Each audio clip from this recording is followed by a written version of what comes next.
Bible में Jesus को कहा गया है he is the son of God. Quran में प्रॉफिट मोहम्मद को क्या कहा गया? He is the messenger of God. Jesus कौन है? बोले बेटा। किसका? भगवान का। तुम कौन हो? बेटा। किसके? भगवान के।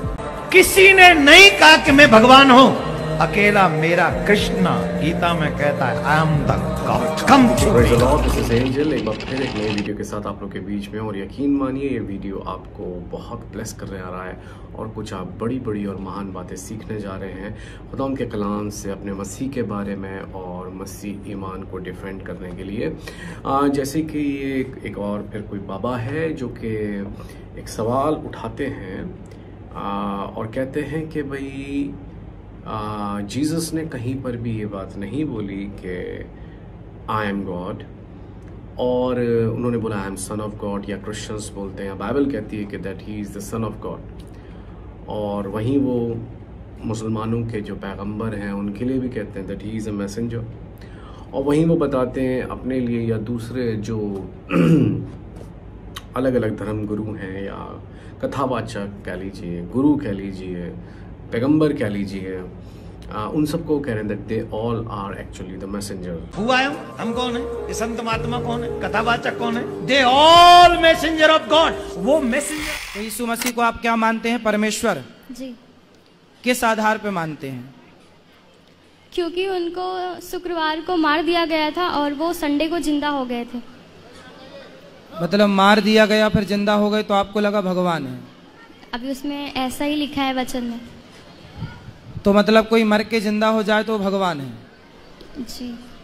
तो और फिर वो कृष्णा का एग्जाम्पल देते हैं और बताते हैं कि जीसस ने तो अपने आप को कहा है कि मैं परमेश्वर का नहीं, परमेश्वर नहीं, उन्होंने भगवान का है, उनका बेटा हूँ। पर कृष्णा ने बोला है कि आई एम गॉड,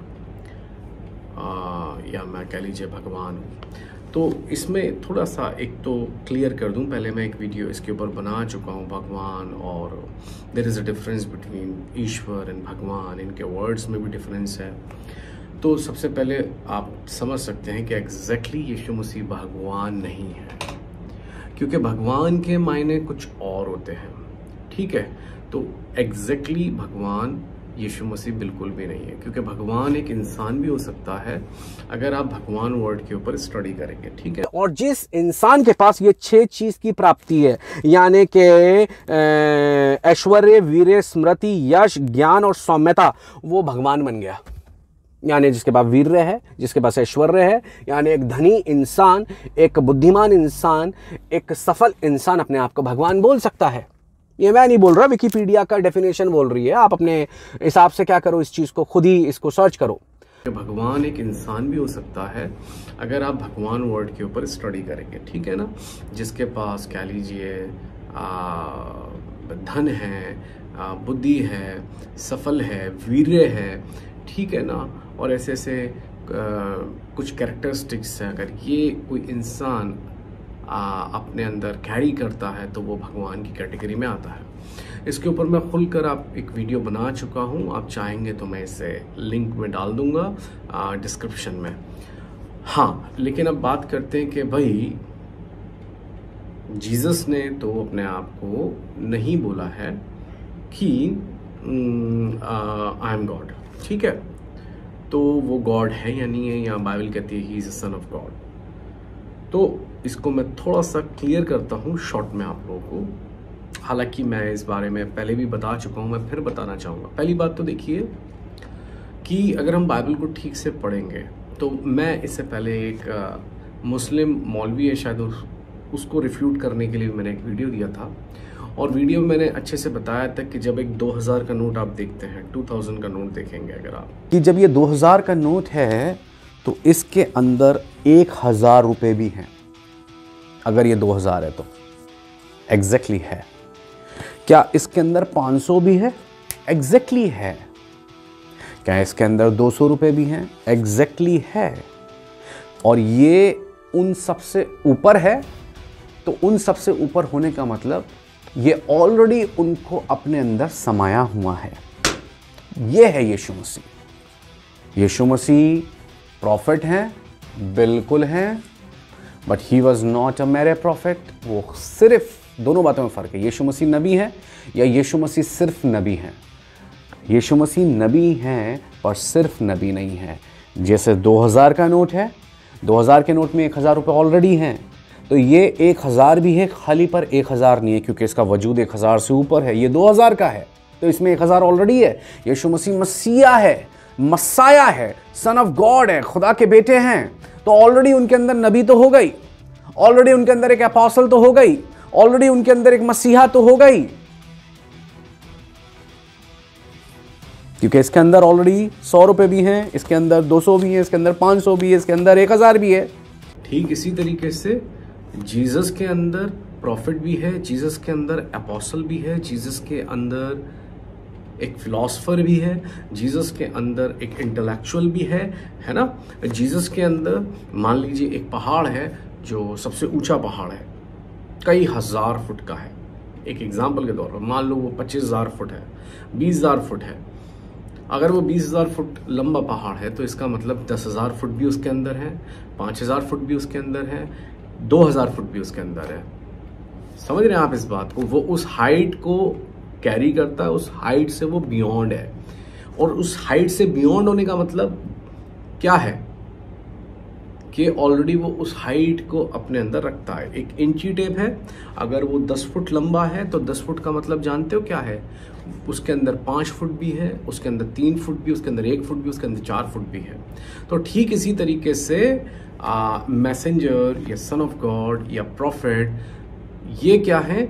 ये सब क्या है? अगर कोई परमेश्वर है तो परमेश्वर के अंदर या परमेश्वर के पुत्र के अंदर ऑलरेडी प्रॉफिट भी है, क्योंकि खुदा का बेटा बियॉन्ड है, प्रॉफिट से बियॉन्ड है, एक अपोस्टल से। समझ रहे हैं आप इस बात को? बियॉन्ड है एक फिलोसफर, एक इंटेलेक्चुअल, एक किंग से, बियॉन्ड एक हीलर से। ये सब चीजें तो उनके अंदर होंगी ही। समझ रहे हैं आप इस बात को? He is beyond angels. ये सब चीजें तो उनके अंदर ऑलरेडी होंगी, पर वो जो बियॉन्ड है तो ये सारी चीजें तो ऑलरेडी हैं। इसलिए Jesus Christ is messenger but he is not a मेरे मैसेंजर। यीशु मसीह एक संदेशवाहक, एक दूत, या आप कह लीजिए प्रॉफिट, एक अपोस्टल है, लेकिन सिर्फ एक अपोस्टल नहीं। दोनों बात में फर्क है, अपोस्टल या सिर्फ अपोस्टल। समझ रहे हैं आप इस बात को? एक मान लीजिए मूवी डायरेक्टर है और उस मूवी डायरेक्टर ने खुद ही उस मूवी का प्रोड्यूसर भी है, तो वो मूवी डायरेक्टर है, बस सिर्फ मूवी डायरेक्टर नहीं उस मूवी का। और मान लीजिए वो मेन लीड को भी खुद ही प्ले कर रहा है। समझ रहे हैं आप इस बात को? तो अगर वो मेन लीड को खुद प्ले कर रहा है तो इसका मतलब ये है कि वो एक्टर है, मेन लीड में एक्टर है, पर सिर्फ एक्टर नहीं है, क्योंकि वो प्रोड्यूसर भी है, वो डायरेक्टर भी है वो। लेकिन खाली प्रोड्यूसर डायरेक्टर भी नहीं है, स्टोरी भी उसी ने बनाई है, तो इसका मतलब राइटर भी वही है। तो exactly Jesus is a apostle, Jesus is a messenger. इसका मतलब वो प्रॉफिट है, अपोस्टल है ना। वो कह लीजिए he is a ambassador of God. But सिर्फ जो जितने भी मैसेंजर, जितने भी प्रॉफिट हुए, वो सिर्फ मेरे प्रॉफिट, मेरे मैसेंजर थे, मेरे अपोस्टल थे। यानी सिर्फ अपोस्टल हैं या सिर्फ प्रॉफिट है।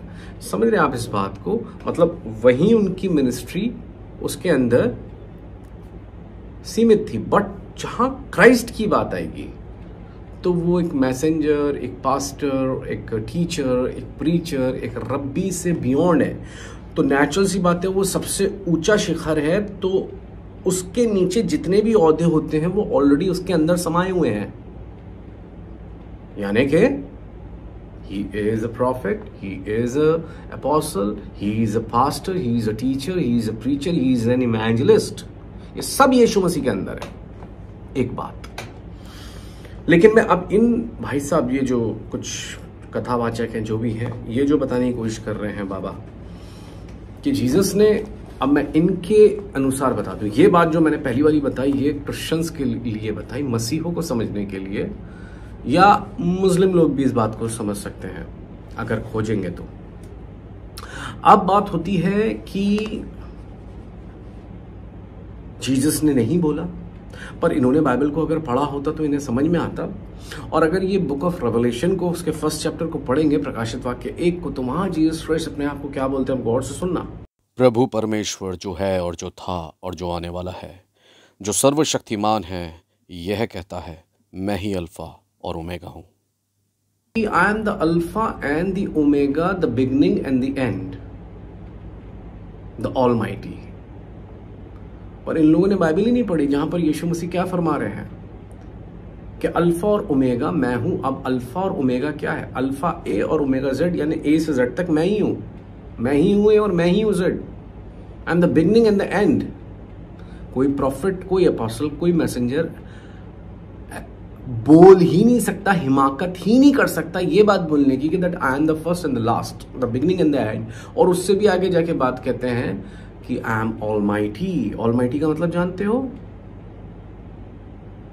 जिसके पास सारी पावर है, जिसके अंदर सारी शक्ति है, जिसके अंदर सारी स्ट्रेंथ है, जिसके पास सारी पावर एंड अथॉरिटी है।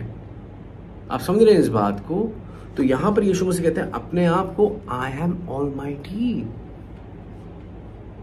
मैं सर्वशक्तिमान हूं। बाप रे, सर्वशक्तिमान। हु कैन बी सर्वशक्तिमान? Who can be almighty? Urdu में लिखा है, मैं कादिर मुतलक खुदा हूं। वाओ, कादिर मुतलक हूं मैं। This is what Jesus said, this is what Jesus claim. अब मैं आपको ये बात बोलूंगा, बगैर मेहरबानी से ऐसे बाबा या ऐसे लोग बगैर बाइबल को ठीक से पढ़े, बगैर बाइबल को ठीक से जाने, बहुत उल्टे सीधी क्लेम या कंट्रोवर्शियल बयान दे देते हैं बगैर जाने बाइबल को, बगैर पढ़े। जीसस ने कहा, क्या बोला इस बारे में, उन लोगों को इल्म ही नहीं है, पर वो बोल देते हैं जोश में होश खो के। अरे बाइबल पढ़िए और समझिए। मैं यहाँ पर उन बातों को तो लेके नहीं आ रहा कि यीशु मसीह ने बोला जिसने मुझे देखा उन्होंने परमेश्वर को देखा, या मैं और बातें नहीं लेके आ रहा। मैं सीधे सीधे यीशु मसीह के क्लेम को लेके आ रहा हूँ। मैं सीधे सीधे यीशु मसीह के किसको लेके आ रहा हूँ? उनके दावे को, जो खुद उन्होंने अपने लिए कहा। And the same time why he is God, समझिएगा इस बात को। Because he is the son of God. But कौन सा सन ऑफ गॉड? वो सन ऑफ गॉड, उस गॉड की बात हो रही है जो खुद कौन है? द क्रिएटर गॉड, और जो कभी इंसान नहीं है। As he said about Krishna, जो मर ही नहीं सकता, बट कृष्णा डाइड। आप समझ रहे इस बात को? जो वाकई में वो परमेश्वर जिसको कह लीजिए, जो कह लीजिए कि इंसानी चीजों से ऊपर है, यीशु मसीह उनके बेटे। और क्योंकि यीशु मसीह उनके बेटे हैं, तो नेचुरल सी बात है, वो खुद भी कौन है? परमेश्वर है। जो डिवाइन का बेटा होगा तो वो खुद भी तो डिविनिटी को लिए होगा, वो खुद भी तो डिवाइन होगा। बट क्योंकि यीशु मसीह इंसान बनकर आए, क्योंकि इंसान बनने के लिए उनके पास 3 से 4 असाइनमेंट, 3 से 4 मिशन थे उनके जमीन पे, और वो इंसान बनके ही पूरे होते, इसलिए वो इंसान बनकर आए। पर इससे पहले तो वो इंसानी रूप में थे ही नहीं, वो खुदा के साथ महिमा पार्टेक करते थे, खुदा के जलाल, खुदा की ग्लोरी के साथ दोनों क्या करते थे? उसको शेयर करते थे, खुदा बाप और खुदा बेटा। ये गहरी बात है। तो जैसे शेर में से जो पैदा होगा वो शेर ही तो होगा, क्योंकि उसके अंदर वो डीएनए है। तो नेचुरल सी बात है, खुदा का बेटा खुदा ही तो होगा, परमेश्वर का बेटा परमेश्वर ही तो होगा, क्योंकि यीशु मसीह के जो स्पिरिचुअल जेनेटिक्स हैं वो डिवाइन है। But the same time he came as a man. ये ड्यूअल यीशु मसीह का नेचर, ये ड्यूअल यीशु मसीह का क्या है? Anointing, dual anointing.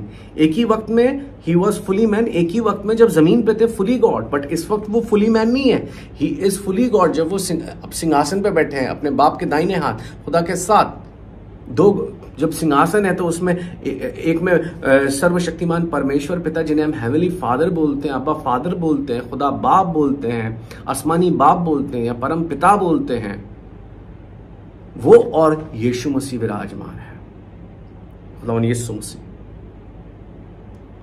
तो यीशु मसीह खुदा क्यों है? क्योंकि वो खुदा के बेटे हैं। यीशु मसीह खुदा क्यों है? क्योंकि गॉड हेड के सेकंड मोस्ट इंपॉर्टेंट पर्सन है। यीशु मसीह खुदा क्यों है? क्योंकि उन्होंने खुद क्लेम किया है कि that I am the beginning and the end, the first and the last, the almighty. और इसीलिए जोसेफ केवल यीशु मसीह के बचपन में गार्डियन थे। सिर्फ कहीं पर भी यीशु मसीह ने जोसेफ को, यूसुफ को अपना बाप नहीं बोला, क्योंकि यीशु मसीह के अगर बायोलॉजिकल फादर होते तो वो फिर परमेश्वर होते। अगर यीशु मसीह परमेश्वर के बेटे हैं तो नहीं। बट अगर ये कृष्णा की बात कर रहे हैं और कृष्णा के बायोलॉजिकल फादर थे, तो जो बायोलॉजिकल फादर अगर कृष्णा के हैं तो फिर क्या वो कौन हुए? क्योंकि खुदा का तो कोई भी बाप नहीं हो सकता। समझ रहे हैं आप इस बात को? अगर हम लॉजिक की बात करें, अगर हम रैशनल होने की बात करें, तो हम चलिए रैशनल होकर बात करते हैं। अगर आप ये बात क्लेम कर रहे हो तो हमारा भी ये सवाल है, फिर इसका आप जवाब दो कि अगर आपके लॉजिक के अकॉर्डिंगली अगर कृष्णा इज गॉड, भगवान है वो, या जो भी आप कह रहे हैं गॉड है, तो फिर उनके जो फादर रहे हैं फिर वो कौन हुए? समझ रहे हैं आप इस बात को? बट सेम टाइम मैंने आपको कुछ एग्जाम्पल दे दिए कि why Jesus is actually God. He claimed it, he proved it. और आने वाली जो वीडियोस में मैं आपको और अच्छे से इस चीज को समझा दूंगा that why Jesus is God, why he is. समझ रहे हैं आप इस बात को? तो जो मैं आपको बताने की कोशिश कर रहा हूं वो ये बताने की कोशिश कर रहा हूं कि जीसस जब जमीन पे आए तो वो ड्वेल अनॉइंटिंग या ड्वेल नेचर को क्या करते थे? कैरी करते थे। ड्वेल यानी एक ही बार में दोनों चीजें,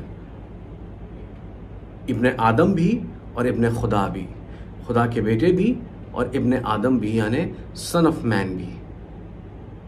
क्योंकि सन ऑफ मैन होकर ही या फिर फ्लैश में या हांड मांस गोश्त को लेकर ही तो, खून और गोश्त के साथ ही तो बर्रा ज़बा होता है। यीशु मसीह खुदा के बर्रे यानी परमेश्वर के मेमने बन के आए थे।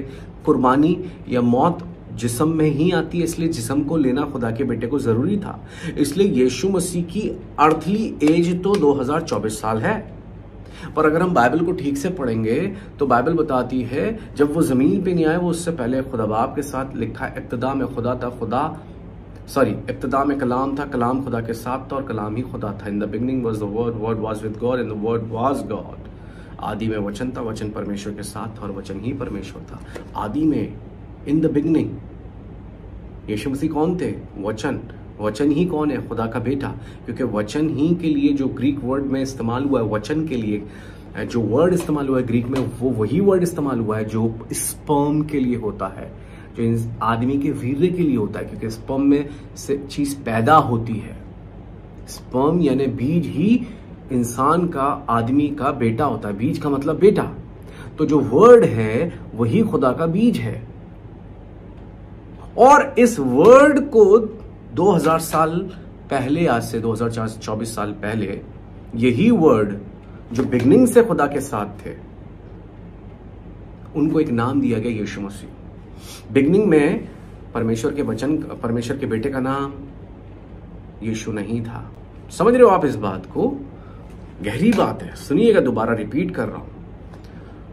खुदा के बेटे का नाम यीशु 2024 साल पहले रखा गया है। पर जब यीशु मसीह कहते हैं इससे पहले अब्राहम थे, मैं हूं। अब्राहम कितने साल पहले थे यीशु मसीह से? करीब करीब लगा लीजिए 2000 साल पहले, लगभग एक अप्रॉक्स आइडिया। और यहूदी इस चीज को देखकर चिढ़ जाते हैं, आप मतलब वो गुस्से से भर जाते हैं कि इस आदमी की उम्र 50 साल भी नहीं है और ये कह रहा है मैं इब्राहिम से भी बड़ा हूं, इब्राहिम से भी पहले का हूं। क्योंकि यीशु मसीह उन्हें अपनी हेवनली एज बता रहे थे कि मैं अपने बाप यानी परमेश्वर के साथ, यानी खुदा के साथ कितने पहले से हूं, बिगनिंग से हूं।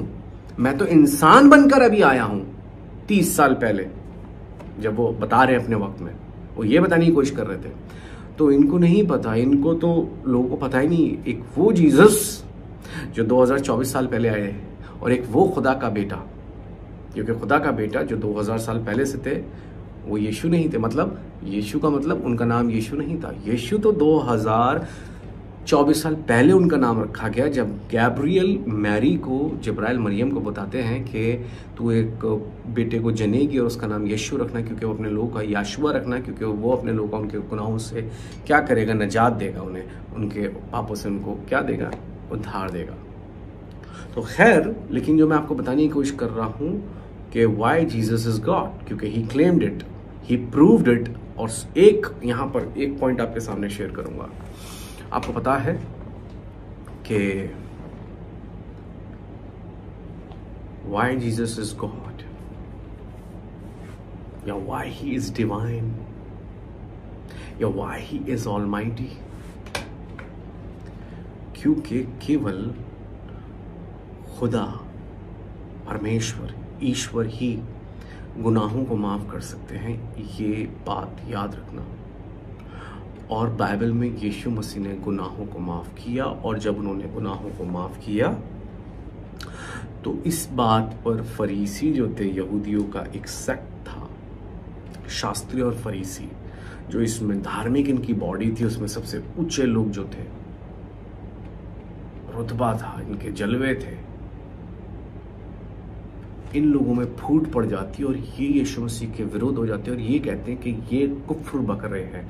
यीशु मसीह के लिए वो क्या कहते हैं, ये कुफ्र बक रहा है, क्योंकि ये गुनाहों को माफ कर रहा है। क्योंकि गुनाहों को, ये खुदा तो है नहीं कि गुनाहों को माफ करेगा, क्योंकि गुनाहों को केवल खुदा ही माफ कर सकता है।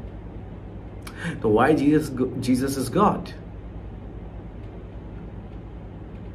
क्योंकि यीशु मसीह के पास पापों को क्षमा करने की भी अथॉरिटी है, गुनाहों को माफ करने का भी अधिकार है।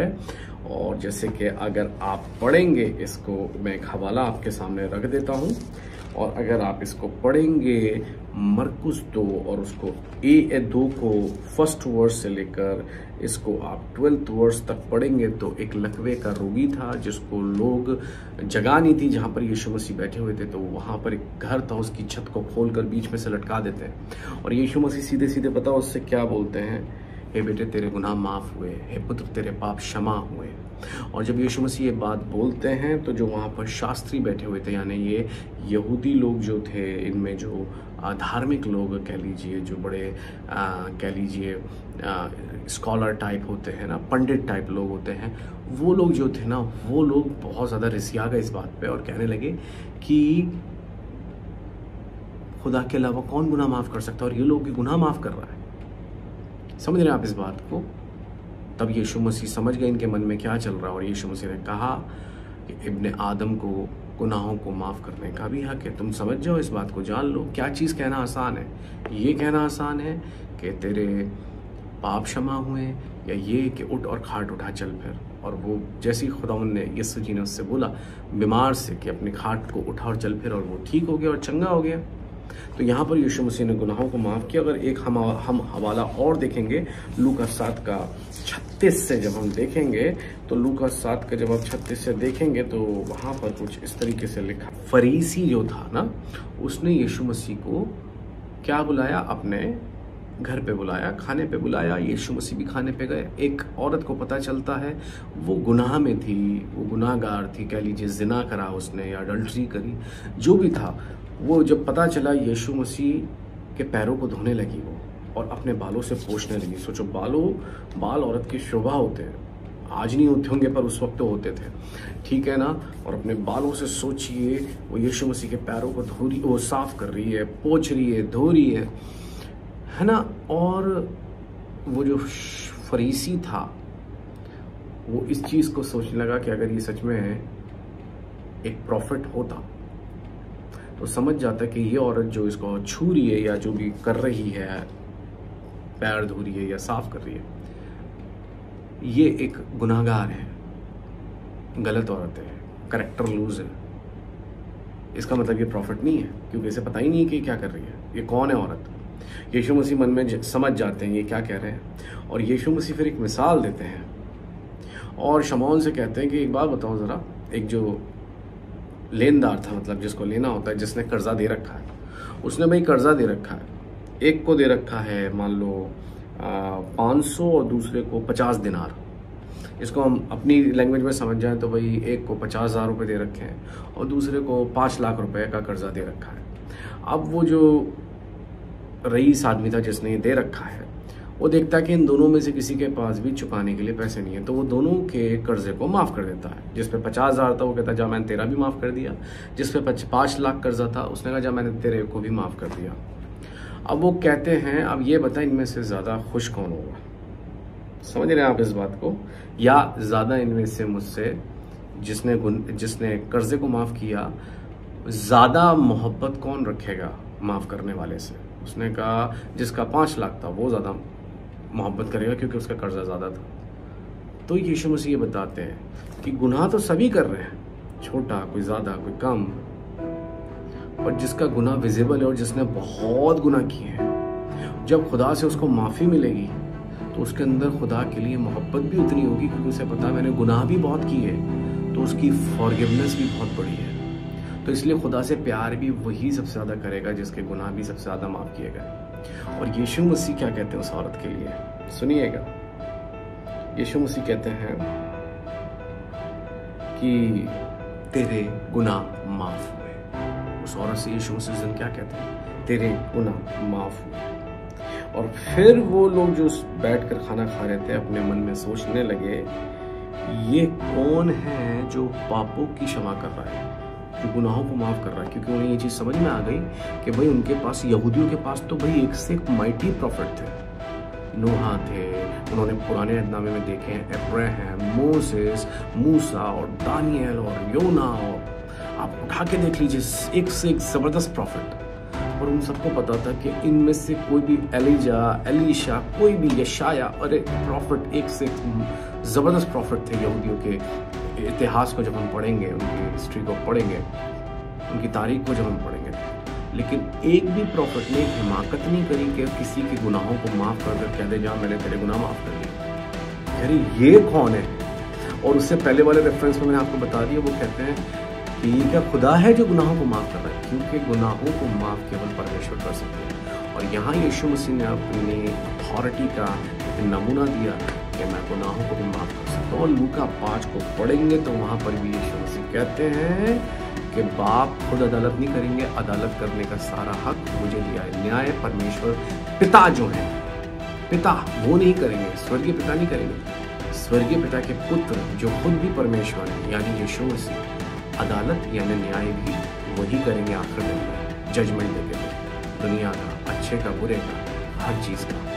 यानी यीशु मसीह को माफ़ करने का हक है, और माफ़ केवल गुनाह खुदा कर सकते हैं, परमेश्वर के अलावा कोई भी गुनाहों को माफ़ नहीं कर सकता। इसलिए यीशु मसीह परमेश्वर है। God bless you.